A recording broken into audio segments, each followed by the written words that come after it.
So I usually do games around here, but I've been wanting to do a bit of TV movie stuff for a while, especially with how light a year for games this year seems to be shaping up to be. And so I want to start out with something light and fun. So I'm going to do the last decade of Godzilla and Kong movies, which is the MonsterVerse, and the last two Toho films. Since I don't feel as qualified to judge movies, these won't be full reviews, but more of a general breakdown where I feel each movie stands within the decade. General spoiler warning, although these movies are really more of something that you need to see, so it doesn't matter too much. Before I get into the rest of the video, I need to bring up I have a new game prototype called Spider-Gun Man, which is sort of a parody of Spider-Man where he has guns. I'm going to have an announcement video for this at 3, so please check that out. There should be a link for the game in the description below. So let's talk about Godzilla 2014. Although upon its release it was a big upturn from the last American Godzilla movie, it feels pretty basic today. I can see how maybe if you're looking for something that takes itself more seriously or is more grounded, you'll be more into this, but I think Toho would do that better with its next two films anyway. I do like how this series did start with having multiple monsters, and the infight scene, as with all the MonsterVerse movies, is pretty good. I'll give Godzilla 2014 a 7.6. Next on Shin Godzilla. This is a pretty good, grounded take on Godzilla, where the film style sort of emulates a documentary, and Godzilla is the only hard sci-fi element. Even though it's grounded, there's still a lot of cool destruction stuff, and the ways they fight back against Godzilla is also pretty good. Also, there's a good commentary on idiocracy on the human side of things. I'll give Shin Godzilla an 8.1. Next we have Kong Skull Island. For some reason this movie feels kind of forgotten within the MonsterVerse, even though it's pretty good. It has good pacing, lots of fun action scenes with a lot of different Skull Island creatures, and most standardly, pretty decent human characters, especially John Goodman and Samuel Jackson. Samuel Jackson goes on this interesting revenge quest against Kong and actually almost kills him. The movie also introduced Kong being smarter, and you get the idea he understands the world around him more, and you see him use tools and stuff. The movie also has a good Vietnam sort of aesthetic and good cinematography with a lot of interesting moving shots. I'll give Kong Skull Island an 8.7. On to Godzilla King of the Monsters. This movie is largely considered to be on the low end of the MonsterVerse, largely due to it being an awkward middle step going between the horror Godzilla and Saturday morning cartoon side of Godzilla. But I think it's better than a lot of people make it out to be. But to be fair, the human side of things is pretty weak, especially with the really crappy human villain. The monster stuff is pretty good. You get a pretty good lineup of monsters: King Ghidorah, Rodan, and Mothra. Rodan has a pretty good intro with him coming out of a volcano and chasing that cool giant plane thing. And the infight's pretty good. A lot of the shots are well critiqued for being too dark, but there are also some really good shots, like there's some of the most aesthetically pleasing stuff in the series. I'll give Godzilla King of the Monsters a 7.9. Next we have Godzilla vs. Kong. This movie is the height of Saturday morning cartoon Godzilla, at least within the MonsterVerse. It has the best fights in the series. Even though there is still a lot of human stuff, I don't remember it being quite as bad as the others. There's a lot of forward momentum, and it dives into the goofy stuff like Hollow Earth that's fun. This movie has the strongest infight in the series with strong infights. It starts with the titular Godzilla vs. Kong, with Godzilla using raw strength and power, as opposed to Kong using his agility and intelligence. It's cool to see a lot of stuff in this fight with things like Kong jumping between the skyscrapers like they're trees in a jungle, and avoiding Godzilla's atomic breath. And to make it even better, it leads into another fight with Mechagodzilla.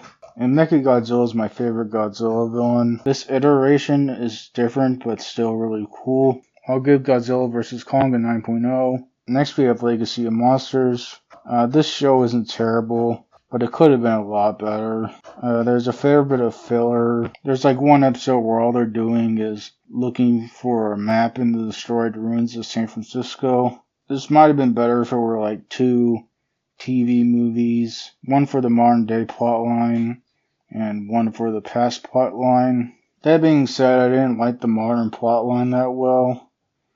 There was a lot less monsters and the characters were really whiny. Kurt Russell was good in it, but he's not in it for the first couple episodes. And when he comes in, it doesn't feel like he has much to do. The past plotline is fairly good, with a good trio of characters, more monsters.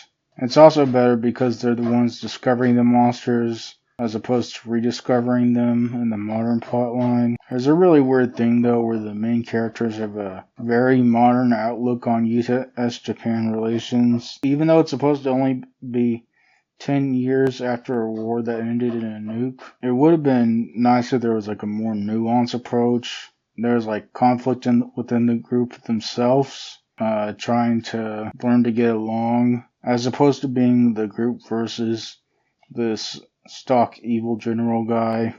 I'll give Monarch Legacy and Monsters a 6.7. Next we have Godzilla -1. This movie is the peak of Godzilla as horror, where we have Godzilla being this manifestation of human suffering. It has really deep characters fighting through it. The main guy especially has a very tragic story where he's supposed to be a kamikaze pilot, but he doesn't go through with it. And he has all his guilt put onto him by the evil government who started the war in the first place. And he has all the societal pressure for literally not sacrificing everything. And he deserves none of that guilt at all. And then Godzilla comes along and makes things even worse. And we get to see him slowly rebuild his self-worth. It's a really inspiring story. And they don't skimp on the Godzilla stuff either. You got really good destruction scenes and fun action scenes like the one where he's chasing the boat like he's Jaws. Its setting is also really good. A lot of it really harkens back to the original. Now, one thing about this though is I don't want the MonsterVerse learning the wrong lessons and trying to take itself seriously. I like what we have now, where America does the Saturday morning cartoon side of Godzilla and Japan has the horror side. It works pretty well. That being said, I do think they could improve the human characters in the MonsterVerse. Just because they're action movies doesn't mean they can't have good characters. And they already have shown this in Kong Skull Island, so they should go back to that. I'll give Godzilla -1 a 9.3. Last we have Godzilla x Kong. This movie isn't bad, but unfortunately, this is the MonsterVerse's biggest misstep in a while. I feel like they wanted to ride the momentum of Godzilla vs. Kong, but didn't quite know what to do. The first half is pretty slow. Also, I think the dives into Hollow Earth weren't as good this time for whatever reason. It lost a bit of its luster. The first half would have been a lot better if Godzilla didn't win all his fights in one hit. One thing that was really good in this movie, though, was that Kong is even more of a character this time and has this fun team up with the Son of Kong type guy. And they sort of had this Kratos and Atreus type relationship. That's really good. Also, there's a good monster lineup with Mothra's Return, the Ice Lizard, and the evil Kong guy was a pretty good villain. And yet again, we have another good ending battle, starting with the Zero-G stuff, and then the infight in Rio is pretty good. I'll give Godzilla x Kong an 8.1. I'll probably put up my ranking of the movies here. Overall, this was a fairly good decade for Godzilla. A lot of good movies on both the horror and fun side of Godzilla. Thank you to anyone who likes, comments, or subscribes. That's it.